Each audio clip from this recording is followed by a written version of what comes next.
Pai, Senhor, meus irmãos, tudo jóia com vocês? Vamos orar, por gentileza? Feche seus olhos, curva a sua fronte. Tu és soberano em poder e glória e majestade, Senhor. Nós nos encurvamos diante de Ti esta noite, Deus. Nós nos prostramos diante de Ti. Todos os nossos desejos, vontades, sonhos, projetos, todos se encurvam diante de Ti, Senhor, para Te render honra e glória. Abençoe cada pessoa que está aqui, abençoe minha vida, Senhor. Que a Tua misericórdia nos alcance, que Tu nos sonda, que Tu nos conheça com profundidade, Deus. E que nesse conhecimento nós possamos Te agradar, Deus. Te glorificar com a nossa vida, Te glorificar com as nossas intenções, Te glorificar com os nossos pensamentos, Senhor. Pai Santo, perdoe os nossos pecados, nos fortalece para andarmos em santidade na Tua presença, Deus.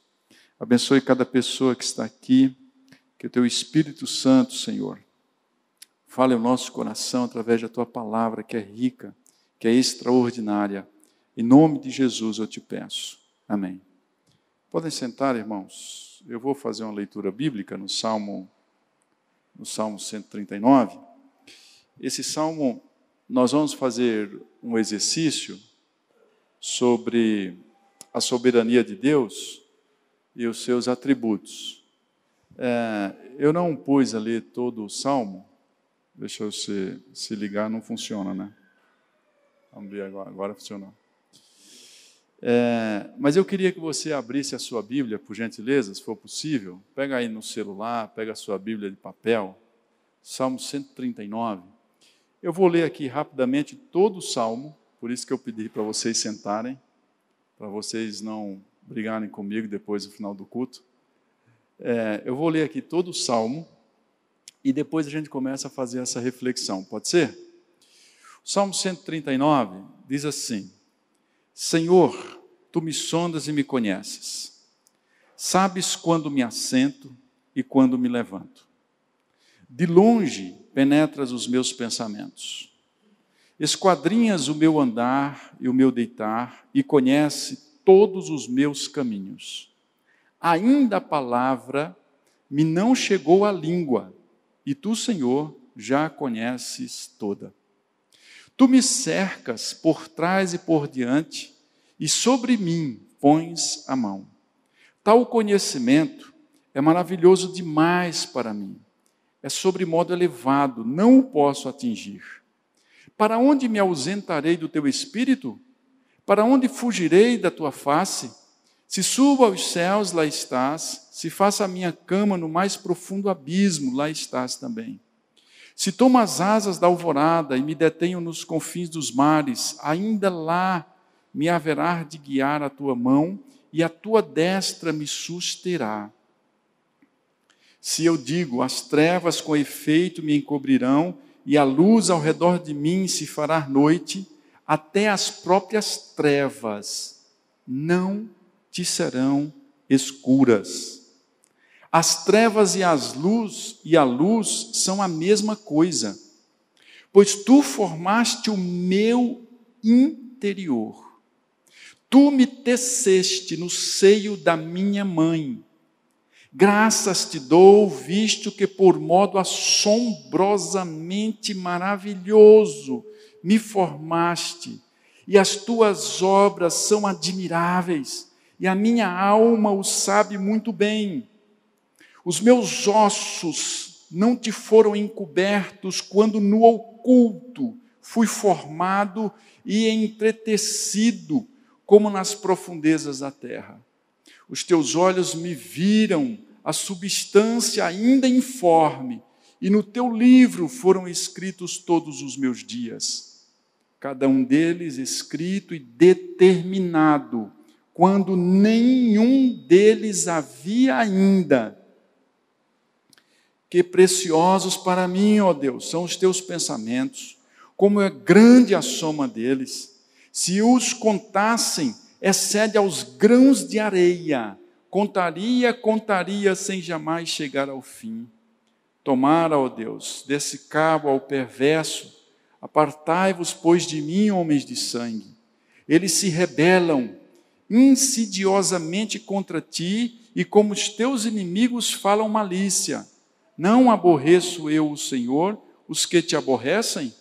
E não abomino os que contra ti se levantam? Aborreço-os com ódio consumado, para mim são inimigos de fato. Sonda-me, ó Deus, e conhece o meu coração. Prova-me e conhece os meus pensamentos. Vê se há em mim algum caminho mau e guia-me pelo caminho eterno. Amém? Glória a Deus. Esse salmo é escrito por Davi após o exílio babilônico e ele está organizado em 4 partes que se destacam alguns atributos que nós já percebemos aqui no Salmo 139. Então, desde o versículo 1 até o versículo 24, nós vamos perceber alguns blocos de alguns atributos de Deus. Por exemplo, do versículo 1 ao 6, a onisciência de Deus. Deus sabe tudo. Do versículo 7 ao versículo 12, a onipresença de Deus. Deus está presente em todos os lugares ao mesmo tempo, caso queira. Do versículo 13 ao versículo 18, a onipotência. Ele pode todas as coisas. Do versículo 19 ao versículo 24, a santidade de Deus. Então, esse salmo revela um Deus soberano, transcendente, pessoal e imanente. Esse atributo de santidade, do versículo 19 ao 24, é o único atributo, entre todos os outros, chamado de atributo incomunicável, entre os outros que são incomunicáveis. Então, Deus não comunica o atributo da onisciência, nós não sabemos todas as coisas, Ele não comunica para nós da onipresença, nem da onipotência, mas Ele comunica conosco o atributo da santidade. Por isso que a Bíblia vai dizer, sede santo. Então, o Salmo 139 revela um Deus extremamente soberano, poderoso, criador dos céus e da terra, um Deus fantástico, porém um Deus extremamente presente na vida do homem, presente nos detalhes da vida do homem.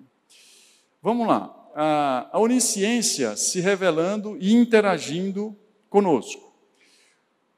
Senhor, tu me sondas. A palavra sondas, no hebraico, é penenar, é uma operação de mineração. É como se Deus estivesse nos examinando detalhadamente. Olha que ele faz ali tipo um exame profundo. Em Jó capítulo 28, versículo 3, é a mesma palavra no hebraico. Ele põe fim às trevas e toda a extremidade ele esquadrinha. É a mesma palavra do hebraico. Ele vai esquadrinhar, ele vai investigar. É como se fosse a pedra da escuridão e a sombra da morte, diz lá o texto. Explorar uma região e espiar e reconhecer a terra. É a mesma ideia. É como se Deus fosse em uma terra para explorar e para conhecer, para reconhecer essa terra. Então, a ideia dessa palavra, no hebraico, é cavar o interior. Cavar o interior me remete à ideia de que eu preciso me relacionar com Deus extra igreja, extra religião. A ideia de entender Deus a partir de um lugar ou de um conceito, nesse Salmo 139, você vai perceber que Deus ele é extremamente mais pessoal do que religioso. Ele interage mais com uma pessoa do que com uma religião, por assim dizer.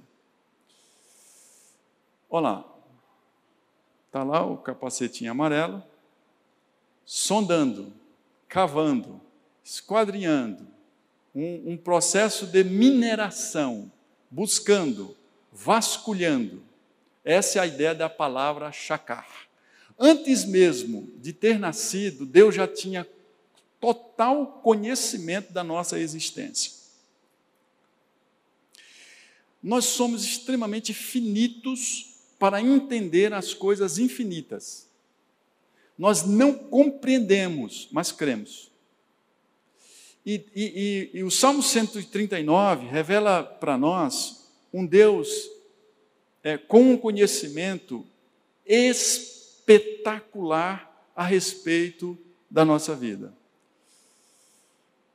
Deus tem uma participação ativa na rotina do homem, e isso é uma outra coisa interessante, porque sendo Ele, Deus, que goza de uns atributos de onisciência, de onipresença e de onipotência, Ele participa da vida ativa de cada indivíduo.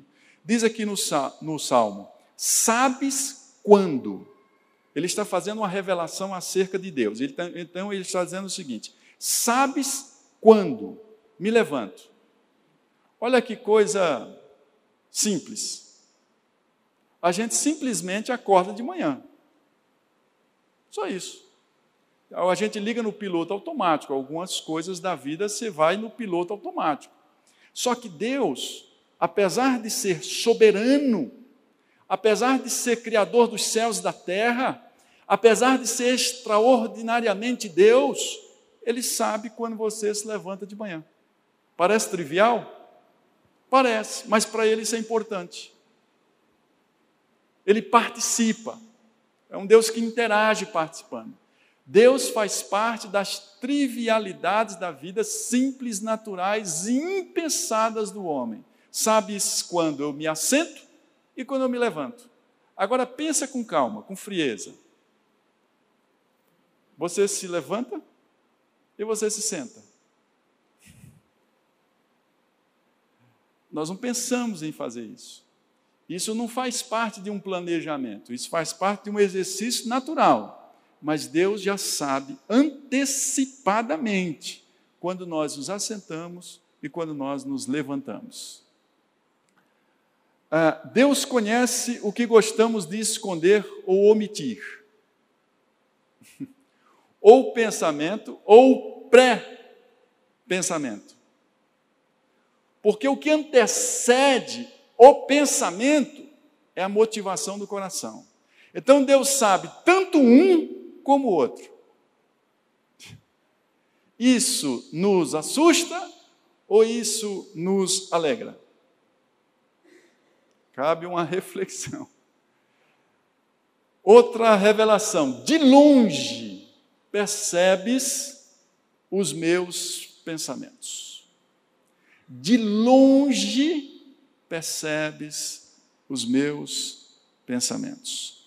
Então, você veja que no exercício da soberania, Deus está acompanhando a gente sentando, a gente levantando, a gente acordando, a gente sentindo e a gente pensando. E de longe, Ele está sabendo disso. Conhecimento íntimo, pessoal e paterno. Por quê? Porque todo pai que ama um filho se interessa até pelo que ele pensa. Amém?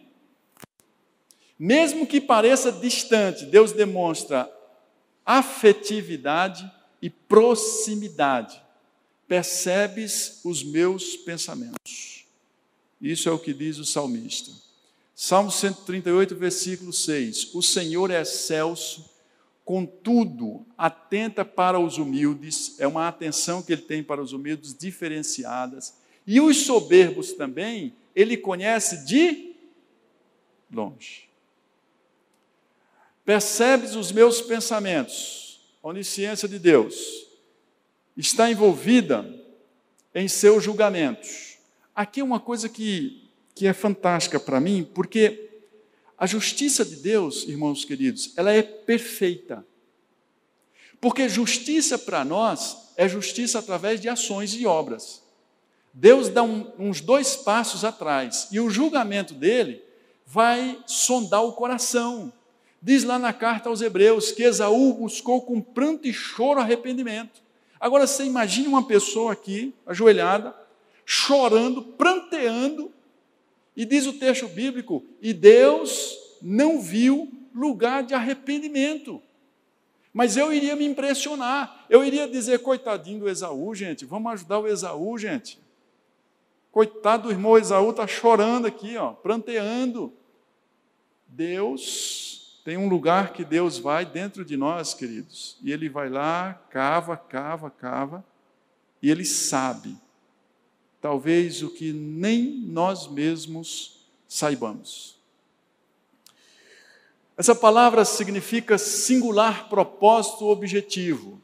É a causa do pensamento. O objetivo, antes de tudo, percebes, diz o Salmo, percebes os meus pensamentos. A palavra pensamento em hebraico não é nem o pensamento em si, mas é o que causou ele. E Deus tem o conhecimento, mesmo antes do pensamento chegar em nossa mente. Segundo alguns estudos, cerca de 10.000 pensamentos são formulados diariamente em nossa mente. Alguns em grau que não percebemos. Ou seja, Deus conhece pensamentos que nós desconhecemos.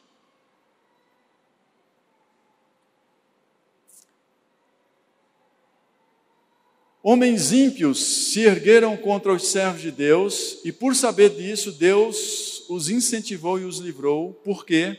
Por conta dessa maneira de conhecer a vida de seus servos, por isso ele julga corretamente. Esquadrinhas o meu andar e o meu deitar. Olha mais uma maneira de Deus cavar. Agora pensa comigo, o andar e o deitar. A gente acorda de manhã, escova os dentes, vai trabalhar, parará, passa o dia trabalhando, e depois chega em casa, toma um banho, não sei o quê, vai deitar de novo. Deus esquadrinha, Deus cava o andar. O andar quer dizer o como nós somos conduzidos pela vida. É como se Deus tivesse, nessa ideia,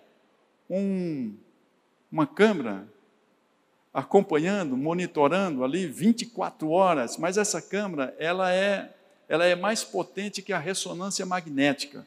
Ela vai no pensamento, ela vai sondando a gente, e ela vai assim, tipo, à medida em que a gente acorda, à medida que a gente levanta, à medida que a gente anda, à medida que você trabalha, esse conhecimento de Deus, ele se aprofunda de uma maneira extraordinária, queridos.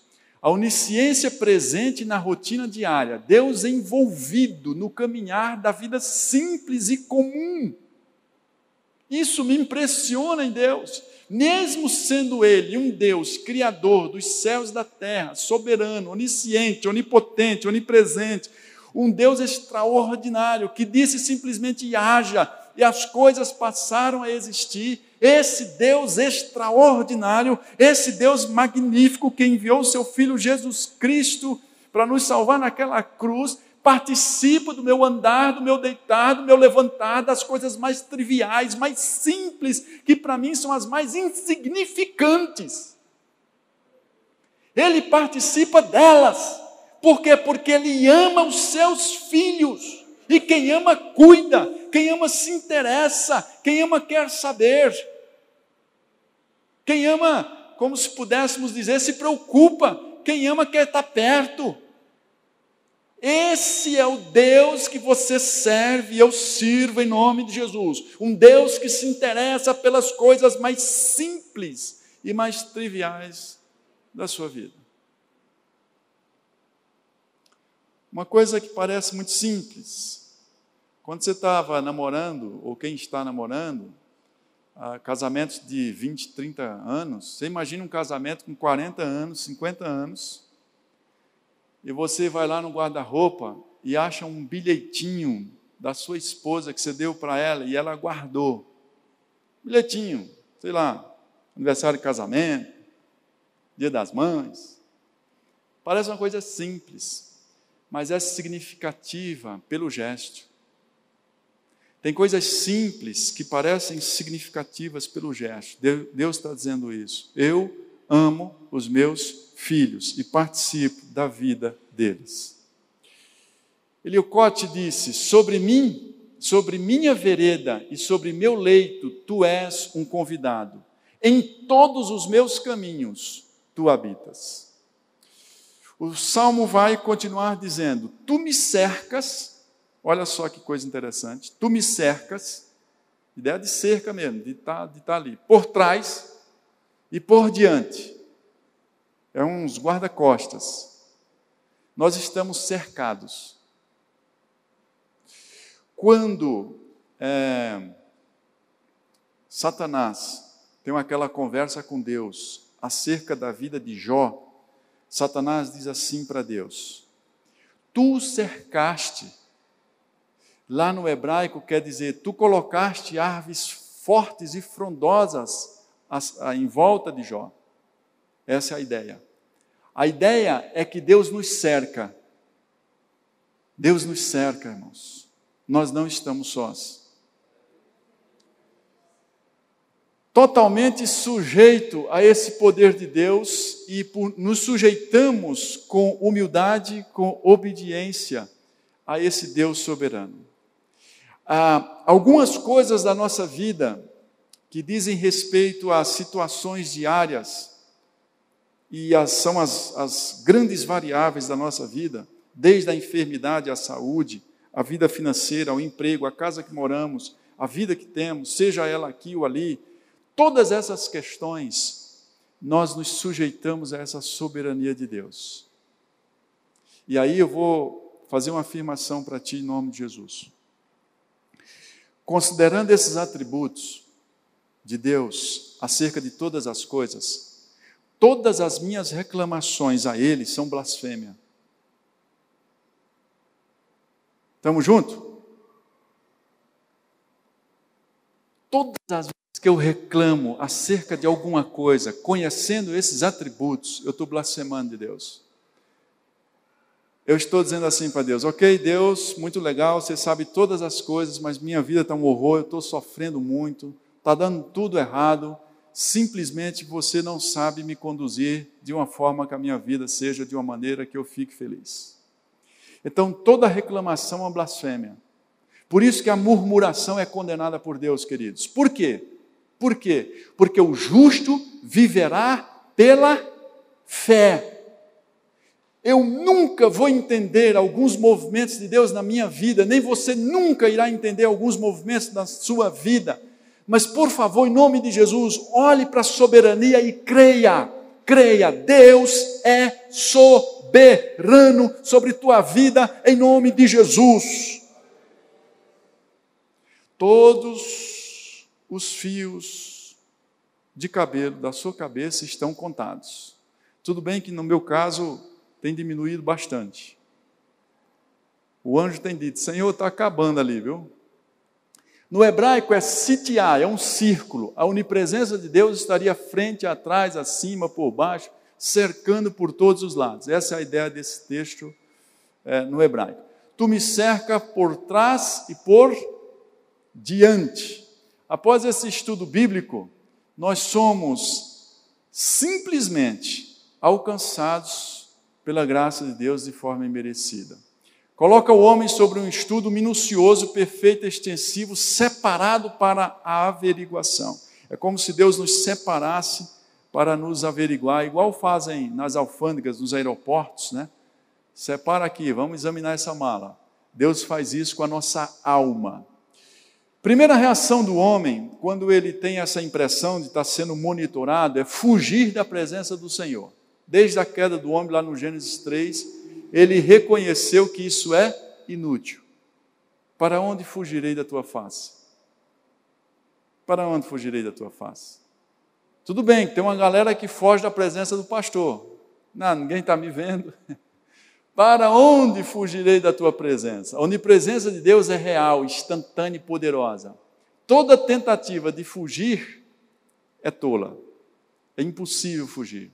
Diz o texto: percebe os meus pensamentos. Opa. Espera aí. Isso, aqui. Percebe os meus pensamentos. Ele conhece tudo acerca da vida do homem, de forma extraordinária. Por conhecer tudo acerca da nossa vida, principalmente acerca dos nossos pensamentos, nós nos sujeitamos aos atos soberanos de Deus. Não importa se você entende ou não. Eu penso que a vida do justo e a vida daqueles que confiam no Senhor não é para compreender, é para crer. E por vezes nós não vamos entender. Somos separados, Deus esquadrinha, Deus faz os seus julgamentos, Deus nos conduz pela vida e nós cremos nesse estudo da soberania de Deus. Por isso, irmãos queridos, que nós não tememos nem a morte. Estamos juntos? Porque cremos na soberania de Deus. O que é que diz lá o texto? Todos os meus dias estão contados na tua presença. Dizem os estudiosos que o código genético já está sendo estudado e que os médicos vão dizer quais são as doenças que nós iremos ter e mais ou menos quantos anos de vida nós teremos. Deus já sabe. E já escreveu no seu livro. Deus sabe todas as coisas em nome de Jesus. E isso tira do nosso coração o medo e a insegurança. Amém? Robert Burns disse: aquele que fez o coração é o único que pode testar-nos corretamente. Ele conhece cada corda, bem como os seus vários tons. Somente quem nos fez sabe quem somos, sabe como somos e sabe a inclinação do nosso coração. Porém o Senhor disse a Samuel, para concluir, não atentes para a sua aparência, nem para a sua altura, porque o rejeitei. Porque o Senhor, o pessoal mais baixo fica muito feliz com esse texto. Eu já fico olhando assim, dizendo, puxa vida, estou enrolado. Porque eu rejeitei. Porque o Senhor não vê como vê o homem. O homem vê o exterior, porém o Senhor o coração. A ideia ali é de homem interior, é de mente, é de vontade, é de coração, é de alma, é de inclinação. Então Eliabe, irmão de Davi, é rejeitado. Profeta Samuel recebe um recado de Deus. E o recado de Deus é, eu penso que o profeta se entusiasmou com a aparência. E aí eu queria dar uma frase, que eu gosto muito dessa frase. Gosto muito dessa frase. Há coisas que enchem os olhos dos homens, mas não alegra o coração de Deus. Há coisas que enchem os olhos dos homens, mas não alegra o coração de Deus. Se a gente quer ter um foco de vida, deve ser não com coisas suntuosas, gente. Não com coisas muito relevantes, muito extraordinárias, com muita pompa, com muita exteriorização, sabe? Nada disso, nada disso, nada disso.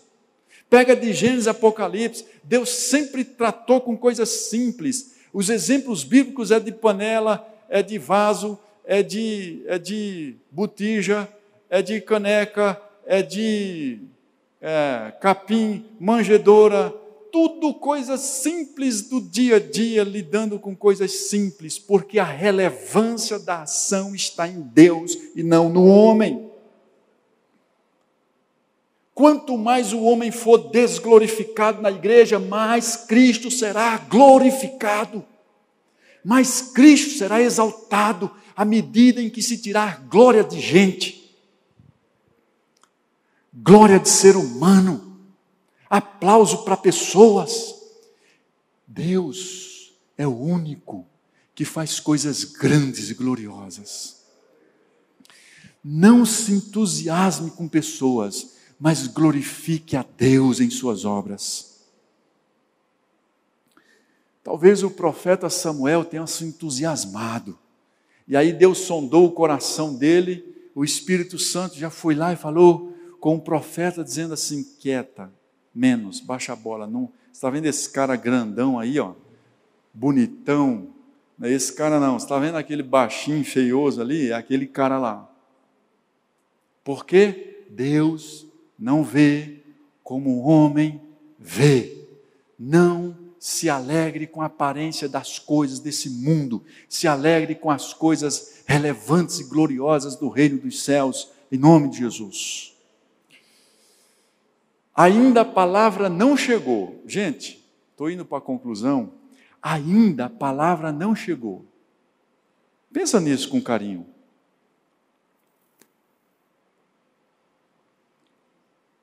Ainda a palavra não chegou.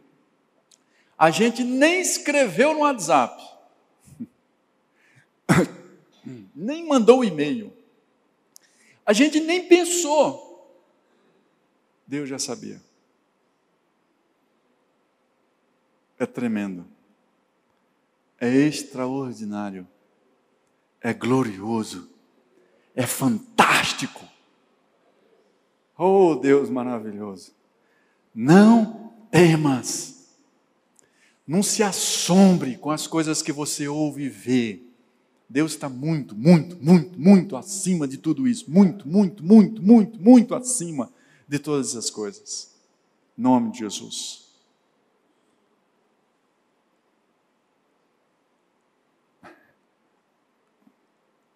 Deus já sabia que ia falhar aqui. Eu nem tinha apertado e já ia falhar. Olha lá.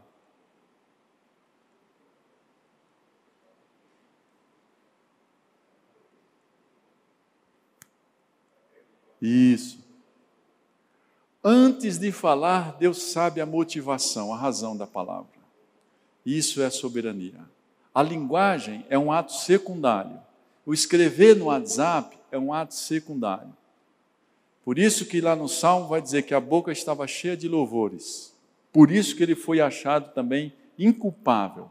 Deus é onipotente na criação do homem, o forma perfeitamente no ventre e o ver com perfeição. Pois tu formaste o meu interior, tu me teceste no seio da minha mãe. Somente quem nos fez nos conhece tão perfeitamente. Nos teceu como um tecelão perfeccionista, planejou os nossos dias. Aí tem uns estudos que dizem isso aqui, ó, presta atenção nisso aqui, ó. Olha aqui para mim, dá uma lida ali, no verdinho. 30 trilhões de células no núcleo do código genético, de uma forma perfeita, com ligações complexas, com tecidos, com nervos e músculos. Esse é um ser humano. 30 trilhões de células. Você sabe o que é o câncer? É uma deformação de uma célula, não é isso? Que se origina lá, não sabe lá quando. Pois eu vou lhe afirmar em nome de Jesus. Mesmo antes dessa célula entrar em qualquer problema, Deus já sabe. Aí a gente vai descobrir os sintomas lá na frente, o médico vai diagnosticar, porque inventaram uns aparelhinhos, uns examezinhos, umas coisinhas, aí o médico humanamente incapaz de conhecer algumas coisas vai dizer, isso aqui você vai morrer em tantos dias. Quem determina é Deus. Nessas 30 trilhões de células, Ele sabe, uma por uma, conhece todas as coisas. Isso é fantástico. O sentimento, a fala, a oração, as conversas privadas, Deus já sabe.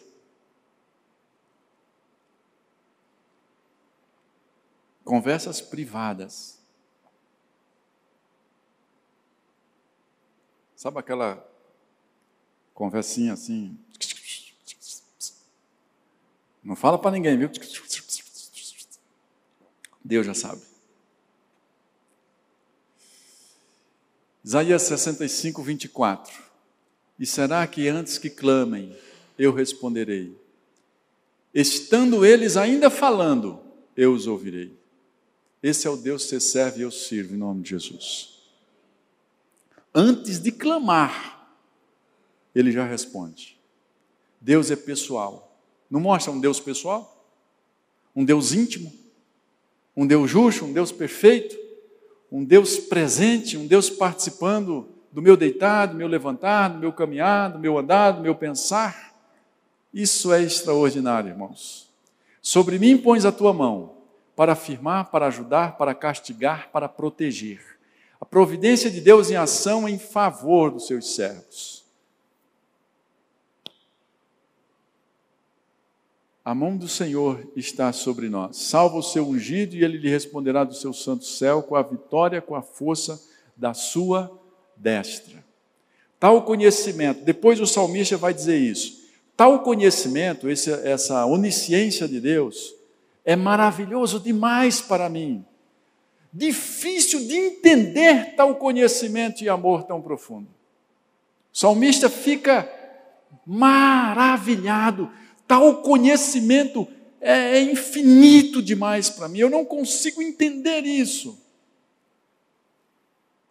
Ele fica extasiado, admirado, perplexo, diante de tudo aquilo, experimentando a proximidade de Deus. A vastidão do conhecimento de Deus transcende a mente humana. Romanos 11, 33, 35. Ó profundidade da riqueza, o apóstolo Paulo, tanto de sabedoria como do conhecimento de Deus. Quão insondáveis são os teus juízos, e quão inescrutáveis os teus caminhos. Quem, pois, conheceu a mente do Senhor? Ou quem foi o seu conselheiro? Ou quem primeiro deu para ele que lhe venha a ser restituído? Quem conhece a mente de Deus? Quem conhece seus caminhos? Irmãos queridos, a Ele seja a honra, a glória e o louvor pelos séculos dos séculos. A cada dor da tua alma, glorifica o nome do Senhor. A cada coisa que você não entende na sua vida, glorifica o nome do Senhor. A cada caminho, cada rumo que a tua vida toma, glorifica o nome do Senhor. Que a tua vida abunde em gratidão, transborde em gratidão, por conta dessa soberania. Mesmo que você não entenda o que está acontecendo na sua vida, glorifique o nome do Senhor, adore ao Senhor. Vamos ficar em pé em nome de Jesus?